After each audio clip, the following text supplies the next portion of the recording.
کوشش ایک اور کی جا رہی ہے, کوشش یہ کی جا رہی ہے کہ اسٹیبلشمنٹ ایک رنگ اس کو دے رہی ہے, اور کچھ ان کے قریبی صحافی بھی اس طرح ٹویٹ کر رہے ہیں کہ یہ معاملہ جو ہے تو قاضی فائز عیسیٰ کے ساتھ جڑا تھا, اور قاضی فائز عیسیٰ گئے تو یہ سب کچھ ریلیکسیشن ملی. ایسا نہیں ہے, کیونکہ قاضی پہ ڈالنے کی کوشش کی جا رہی ہے اپنے آپ کو صاف ثابت کرنے کے لیے, اور حقیقت یہ ہے کہ ان کا ٹائم پورا ہو گیا تھا. بھائی ان کے آپ نے کیسے رکھا, آپ نے عمران خان کے ساتھ بھی زیادتی کی ہے, اگست سے اس کی رہائی ہونی ہے, آپ نے اس کو ویسی جیل میں ڈالا ہوا ہے. حمید, قاضی فائز عیسیٰ کا دور بھی اختتام پذیر ہو گیا, اس دور کو آپ کیسے دیکھتے ہیں؟ ویسے قاضی تو اس کو نہیں کہنا چاہیے, اور ایک ایسا ڈاؤٹ, ایک ایسا ناسور, ایک ایسا متعصب جج جس نے اپنے ہی ادارے کو جس طریقے سے کمزور کر کے وہ چلے گئے.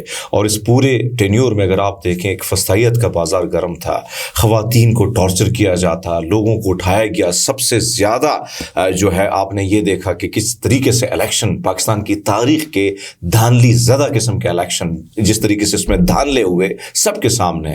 فارم 47 کے لوگ آئے, لوگوں سے جب آپ جاتے تھے اپنے فارم جمع کرانے کے لیے وہ چھینے جاتے تھے, کینڈیڈیٹ کو اغوا کیا جا رہا تھا, کسی کو اجازت تک نہیں تھی کہ وہ جا کے اپنے کیمپس لگائے. ووٹرز یعنی ان کو دھمکیاں مل رہی تھی. قاضی فائز عیسیٰ بالکل خاموش تماشائی تھے. آپ یہ اندازہ لگا لیں کہ ایک پارٹی سے بلہ اس نے چھین لیا, اس نے جان بوجھ کر پی ٹی آئی کی سیٹ جو جیتی ہوئی سیٹ تھی نون لیگ کو دی, تاکہ اس شخص کو, اس بدنما اور ایسے بد کردار شخص کو جو ہے اس کو جا کے وہ مل جائے, سیٹ مل جائے, اور یہ دوبارہ ایکسٹینشن میں آ جائیں. یہ ایک ایسا شخص جس کو جس طریقے سے افتخار چودھری نے لگایا تھا, اور میں سمجھتا ہوں ایک سیاہ دور تھا, ایک کالا اور تاریک دور تھا. اور میرے خیال میں تاریخ میں یہ تاریک دور ہمیشہ کے لیے زندہ اس لیے ہوگا کہ اس جیسا متعصب جج جو ہے وہ جب بھی تاریخ میں آیا تو اس نے ظلم بربریت کو فروغ دیا. یعنی یہ میں سمجھتا ہوں کہ اس شخص نے صرف اپنی ذات کو فائدہ پہنچانے کے لیے جس طریقے سے لیٹا رہا, اور میں اپنے آپ کو بھی قصوروار سمجھتا ہوں کہ جب مجھے آفر کی گئی اس کے خلاف اسکرپٹ لکھنے, جب یہ جسٹس تھے تو میں نے انکار کر دیا تھا. مجھے منہ بولی رقم دی جا رہی تھی, کہا گیا تھا کہ آپ اس کے خلاف بولیں. میں نہیں بول رہا تھا, میں سمجھتا تھا کہ بہت پہنچے ہوئے زبردست قسم کے جج ہے, کیونکہ اس کے کورٹ نمبر 1 میں نمبر 2 میں بیٹھتا تھا, اس کو سنتا تھا. لیکن جب سے یہ چیف جسٹس بنے اس شخص نے, آج دیکھیں نا, ہر فرعون ہر یزید کا جو ٹائم وہ ختم ہو جاتا ہے. آج باجوہ جس کرسی میں جس انداز سے بیٹھے ہوا کرتے تھے, چیف جسٹس یہ کس طریقے سے, اچھا جب آپ اس کرسی پہ بیٹھتے ہیں نا, آپ سمجھتے ہیں کہ بھائی میں اپن تو بھگوان بن گیا. ایسا نہیں ہوتا ہے, دور ختم ہونا ہے, وقت کا جانا ضروری ہے. سورج کو اگر عروج ہے تو پھر غروب بھی یہ ہوتا ہے. تو یہ وقت آپ جو ہے نا, یہ آپ پہ ڈیپینڈ کرتا ہے کہ آپ اپنے آپ کو سنہرے حروف میں اپنا نام, اپنے دور کو یاد کرنا چاہتے ہیں یا قاضی فائز عیسیٰ جیسے. تو میں سمجھتا ہوں کہ ایک سیاہ تاریک دور تھا اور جو گزر گیا, اور آج یوم نجات منایا جا رہا ہے. تو اللہ کرے کہ ایسے جو آتے ہیں اس طرح کالا منہ لے کے جاتے جب اس قسم کی فسطائیت کو سپورٹ کرتے ہیں. اچھا, روس بریک کانفرنس سے مغرب کیوں پریشان؟ دیکھیے, مغرب کو پریشانی لازم ہے, کیونکہ ایک طرف تو مغرب چاہتا ہے کہ طاقت اس کی ہمیشہ برقرار رہے.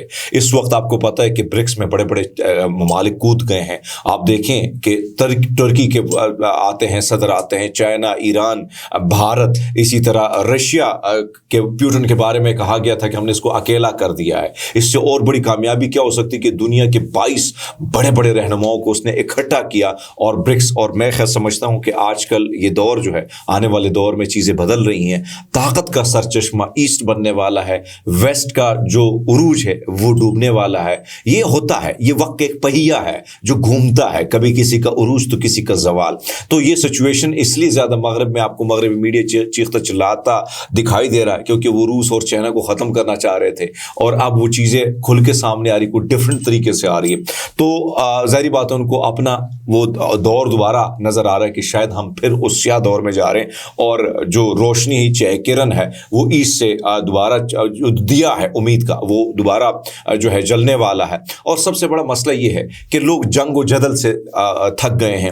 امریکہ کی پالیسی رہی کہ بارود کو پھیلاؤ, لڑائیاں پھیلاؤ اور اس سے پیسہ کماؤ, اور چائنا اور رشیا کے اصول تھوڑے ڈفرینٹ ہیں.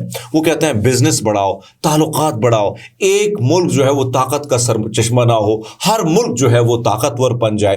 اسی لیے ساری دنیا برکس کی طرف آ رہی ہے. اور اب آپ دیکھیں کہ سب سے زیادہ زیادہ گوڑ جو ہے وہ چائنا خرید رہا ہے, سب سے زیادہ گوڑ. اسی طرح رشیا خرید رہا ہے. اس کی وجوہات بھی میں آپ کے سامنے رکھ لیتا ہوں کہ ماضی میں میرے خیال میں 1957 کے عشرے میں گوڑ زیادہ, اس پہ جس کے پاس گوڑ ہوتا اس کی کرنسی پاورفل ہوتی تھی. پھر ڈالر نے سب کچھ بدل دیا. اب آپ دیکھیں 20 سے 25% ڈالر میں یعنی جو ایک دوسرے کے ساتھ کاروبار ہوتا تھا وہ ختم ہو گیا ہے. بھارت اپنی کرنسی میں کاروبار کرنا چاہتا ہے, چائنا اور رشیا اپنے کرنسی میں کاروبار کرنا چاہتا ہے. تو میرے خیال میں ڈالر کو کمزور کرنے کے لیے, گوڑ کو آگے بڑھانے کے لیے, اور پھر وہ جو میں جس طرح ہم دیکھتے ہیں نا کہ پڑلا, تو ایشیا کا پڑلا ایسا لگ رہا ہے بھاری ہونا ہے, اس لیے مغرب میں یہ چیختے چلاتے ہمیں لوگ اس وقت نظر آتے ہیں. بہت شکریہ حمید. مزید ہماری ویڈیوز کو دیکھنے کے لیے ہمارے چینل کو سبسکرائب کیجیے. اپنا بہت سارا خیال رکھیے گا. مجھے دیجیے گا اجازت. اللہ حافظ.